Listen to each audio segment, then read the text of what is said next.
Welcome to the bold analysis.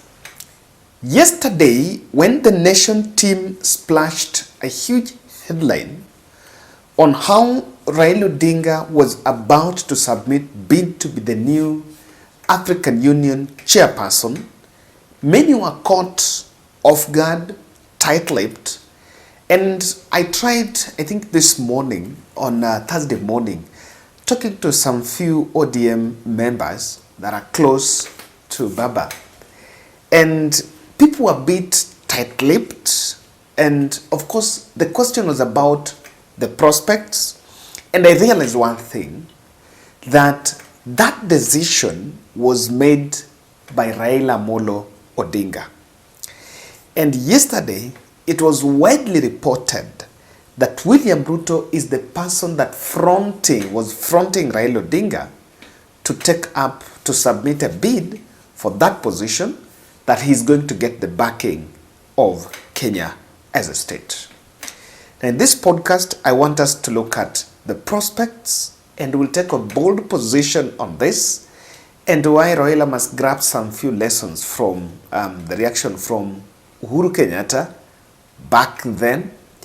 No man is limited, and I believe to have an ambition, the move by Raila Odinga to try prospect it at the African continent must be supported by all of us across the political divide, because if he gets it, it's for us as a country. But before that, I visited Embakasi fire victims. As I said, guys, I had received some support from a few friends, and we did a donation there, their clothing, and I just want to show you a snippet of that video today. Yes, so that is what I did in Embakasi. Of course, that happened. I had an option of doing it last week, but I was so busy with the first our February project, which was to release those women that were stuck in the hospital.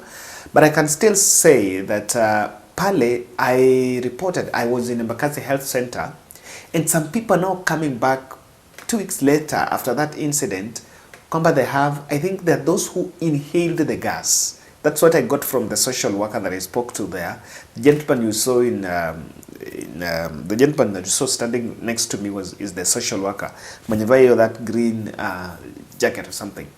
So aliniambia some people are coming to the center now that they have breathing problems. So the situation, I think, need to. And again, I realized, kumbe what happened, that iyo gas ililetwa, that cylinder ililetwa, and it was being refilled. Someone was refilling some gases kwa wale vendors, kwa wale wanaenda kuuza. Then, what happened ni, I think alishindwa kufunga the tap, yo lorry, one of the lorries. So aliposhindwa kufunga, iyo gas ikamoverwhelm one person na akatoroka. So he was running, telling people to leave the scene. Then iyo gas ikalipuka. Then from that point there was some BMW, gari ya BMW kwa hapo, ndio ilibeba iyo gari karusha juu kurudi, then the flame broke. And yeah, I think those people went through something I don't know, because wanasema unakimbia moto inakuchoma nyuma, unakimbia inakushika nyuma. It's like, okay. So yeah, I wish we will get we'll put our house in order to avoid such next time. Hi guys, so yes, as I mentioned to you that we will visit the Embakasi victims. So this is Embakasi Health Center. Yes, so this is Embakasi Health Center. What is happening? The reason why you've come here ni kwa sababu the victims used to stay somewhere kwa uwanja, but they were moved out after some few compensations. So kuwapata pamoja became a challenge. But now in this health center is where wale wenye wanatibiwa, they come through. So when we arrived here, we realized we could not have the whole number here, but we've been camping here and we'll be camping here to make sure kwamba wale wamekuja, at least now we have I think around 9. We are told others will be coming for dressing. Alafu wakikuja dressing, we'll just have all this here. Wanatembea, wanachagua zenye wanataka, zile zenye zinawafit. alafu we will just give them. So that is just bit of it. I'm going to say thank you very much for those who reached out. Wakasema we want to do this for Embakasi victims kidogo ile yenye Mungu atatusaidia, and I believe this is not going to the end of it. Tutaendelea bado kuwasalia. So let's just give them time wachague, and may God bless you for this.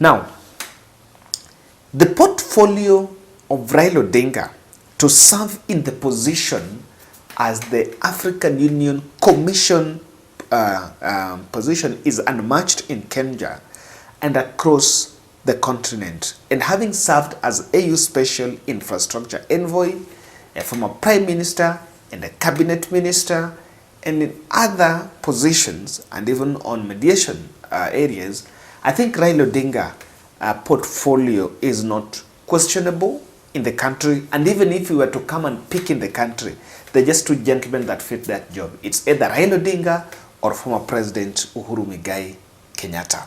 Now, I want to look at these two happenings today, because yesterday, after all that prospects, even Kenya Kwanza team were not commenting about it. The people were a bit quiet. But today, a leader panel of persons of eminent persons of the African Union, led by His Excellency Retired General Olusegun Obasanjo, who is Raila Odinga's personal friend, went to Raila Odinga's residence in Karen, and where Raila endorsing Raila Odinga for the position.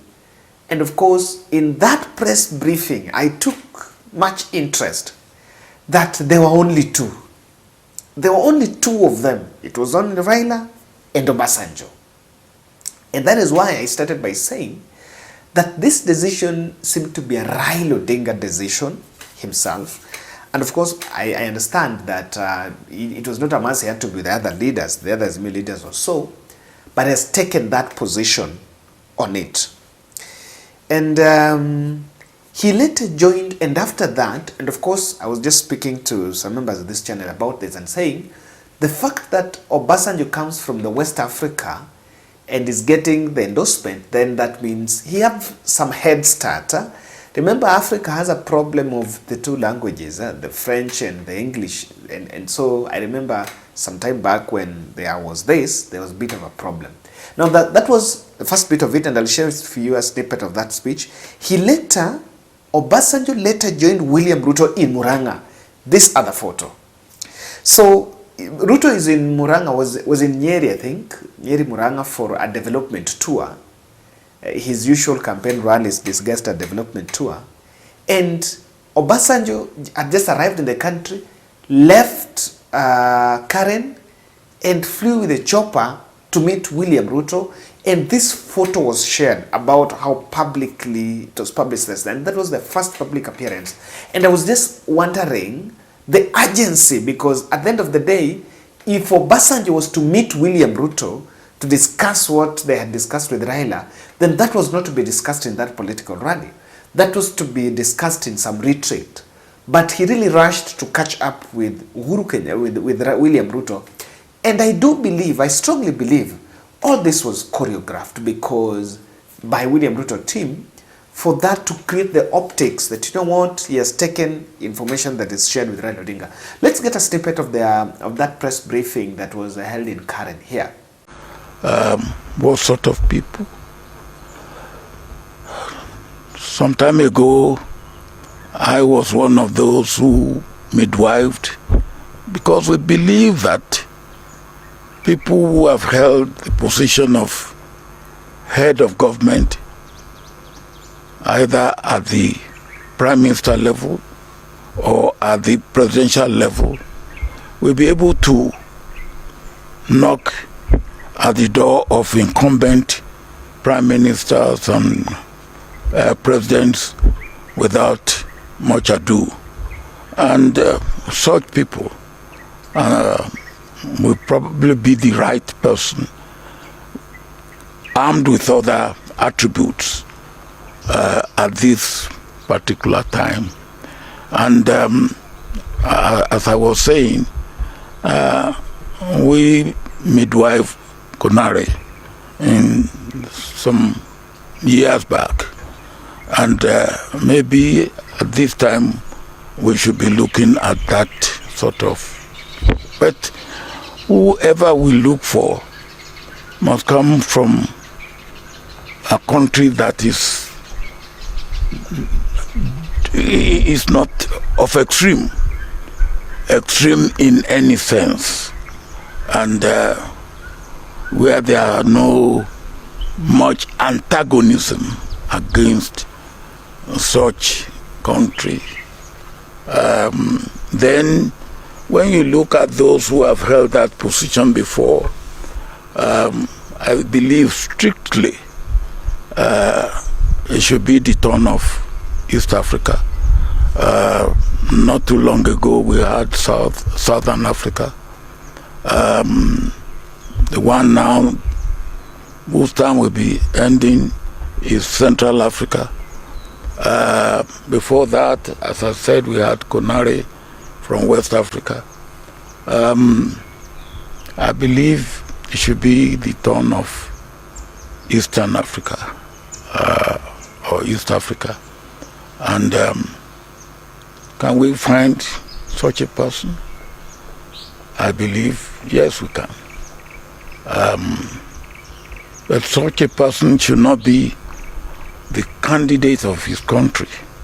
He should be the candidate of the region. Now, of course, I believe Raila Odinga can put a good fight on this. However, I have seen all the Azimio leaders quiet about this, and even some of Raila's personal bloggers, I know Raila's personal bloggers are also quiet. While the government side are heaping praises on Raila Odinga, and of course praising the fact that Raila taking up this position, warming up for this position, means that we'll have to exit the Kenyan political scene. Personally, there is nothing wrong. I think Raila has done his best. He has tried his best. 5 trials to be the President of the Republic of Kenya.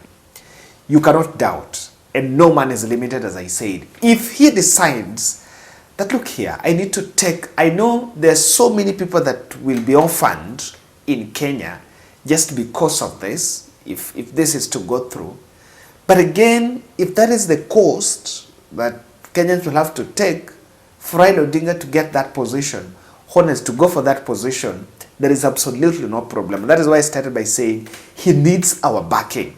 Notwithstanding the bottlenecks that will be erected or that are available on the way, but he needs the support of the country, Kenya, all across the political divide. I know very well that Raila will be banking on the African network, on his network in Africa about all this, but 2 factors stand in the way, and I want us to look at this because there are 2 factors I want us to look at, because there are 2. The first one is on 17th and February this year, which will be on Friday and Saturday, the African Union, there is African Union and there is African Union Commission. Now, the African Union heads of state are holding 37th ordinary session, and that session is supposed to elect a new African Union chairperson. Remember, there is a difference between African Union Commission chairperson, which Rwanda is vying for, and there is African Union chairperson, which is a rotational post currently being held by the Comoros president. And in that, based on the AU Constitutive Act and Principles of Equal Representation, the chairmanship rotates annually across Africa's 5 regions, And given that Comoros East, Senegal West, Democratic Republic of Congo Central, and South Africa South have chaired the last 4 times, a North African state is poised to take over in 2024.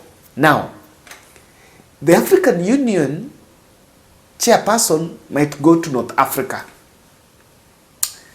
That is really revealing, and that is some geopolitics going to play, because it also has some impact that West Africa might not have a candidate, or North Africa might not have a candidate on this commission if they have the chairman. That's also what I understand. Number 2 is that with that chairperson coming from a country in North Africa, probably they might also have a little bit of influence on whatever is going to happen in the elections of the African Union Commission chairperson. Now, that is just a bit of it. Remember, Raila Odinga is a former prime minister. The outgoing chairperson of the African Union Commission, Musa Faki, was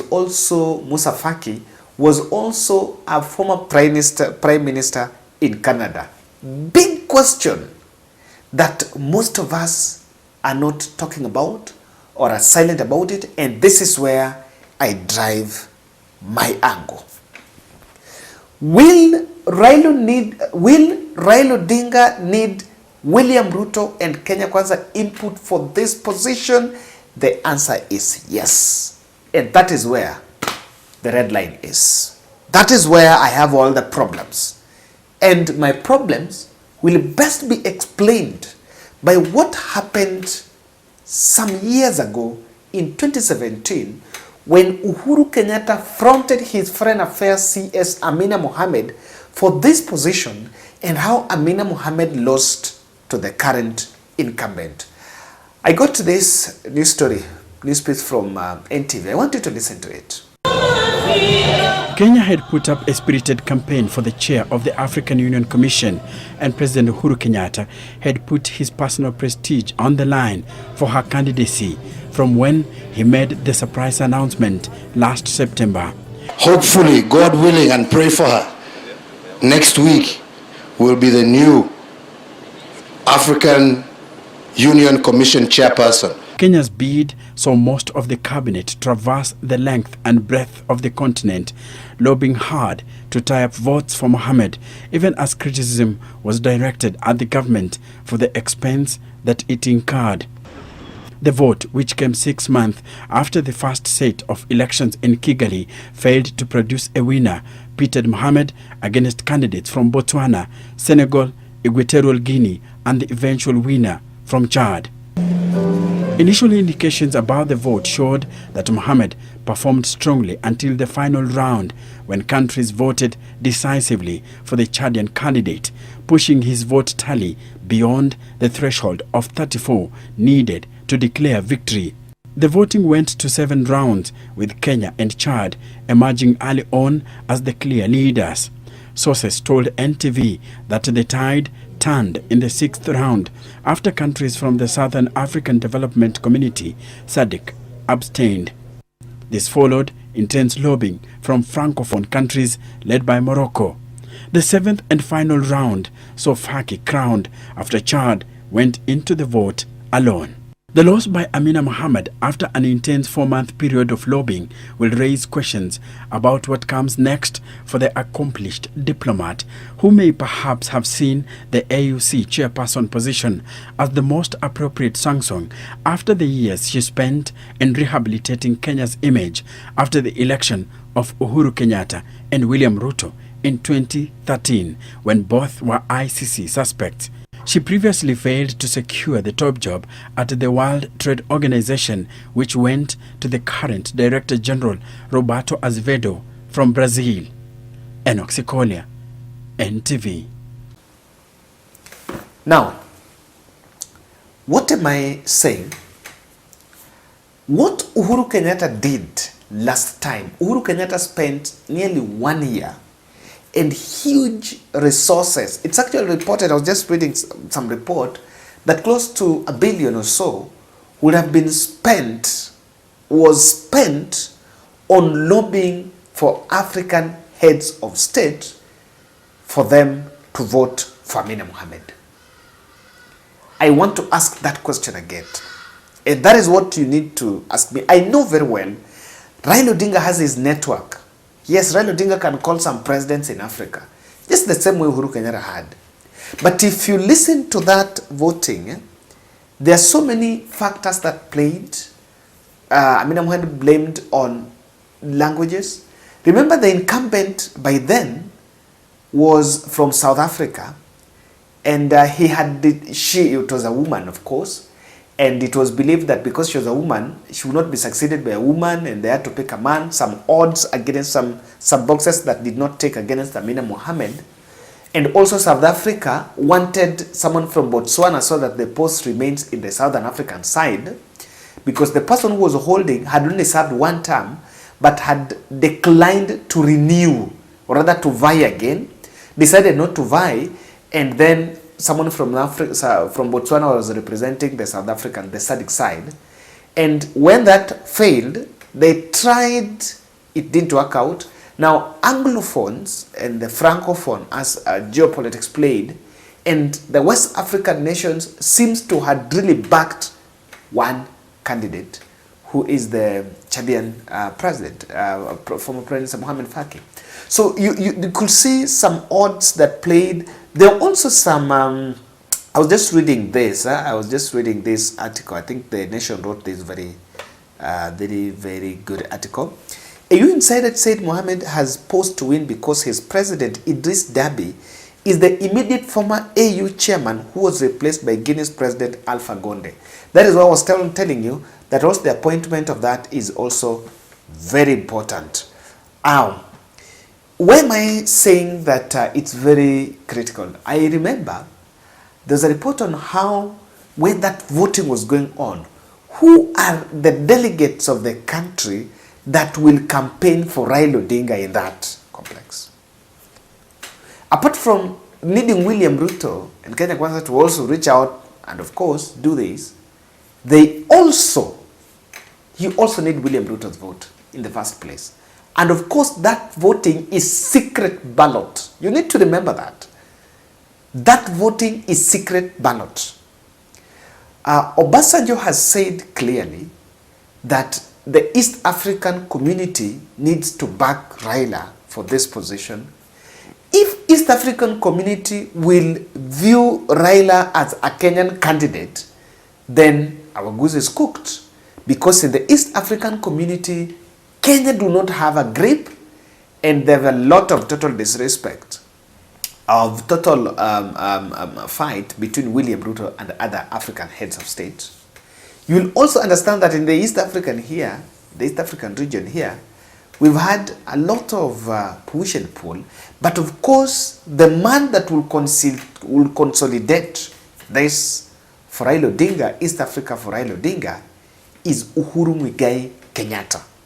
And another card is being played here, that even Uhuru Kenyatta wanted to be fronted for this position, and probably is trying to get a route. If Kenya will not front it, probably to get the backing of Uganda. But I know Uhuru and Raila will ultimately settle on either it's Raila will then back one person. So you can see the way the prospects are there. But we are I'm waiting to look at how there will be bit of the chief campaigners of Raila Odinga. I don't know that that person is going to be Musalia Mudavadi. Maybe we'll do that. But of course, they will also take that to give some credit.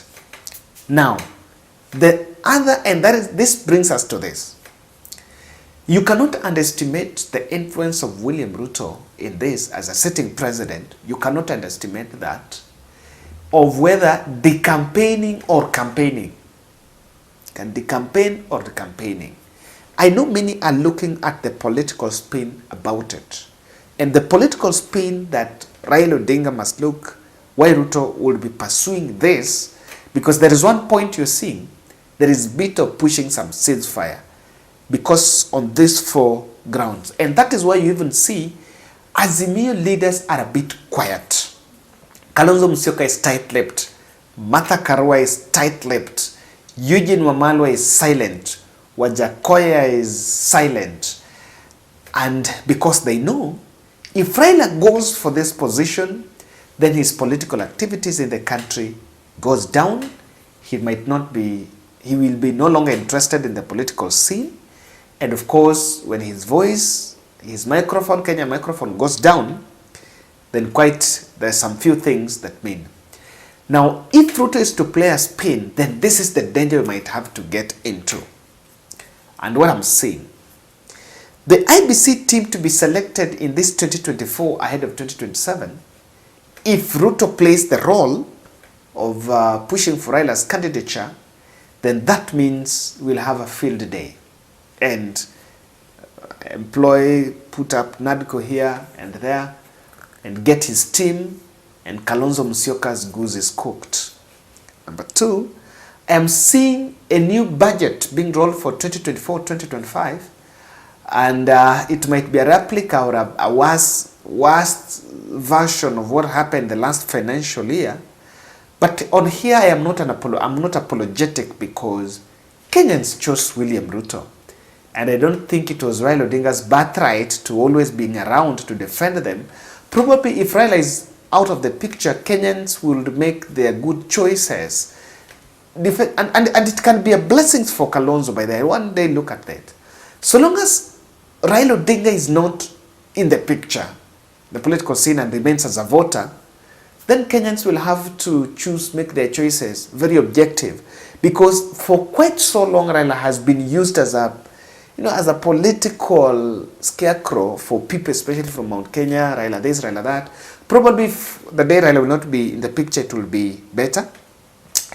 Heated political traction was gaining because Raila was probably planning for pushback, and completely it will detonate Raila Odinga's political clout, either to run for the elections, the next polls. Because clearly, what I see here is that if Ruto will not put up a very strong campaign, and Raila will not get the position after a very strenuous campaign, that when he comes back, he will comes back with a rejection tag put on his head, and on that, his political clout might be on jeopardy.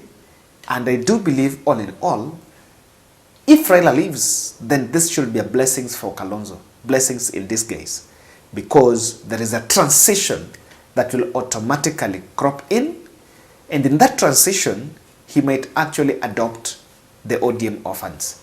Thank you, and we wish Raila all the best.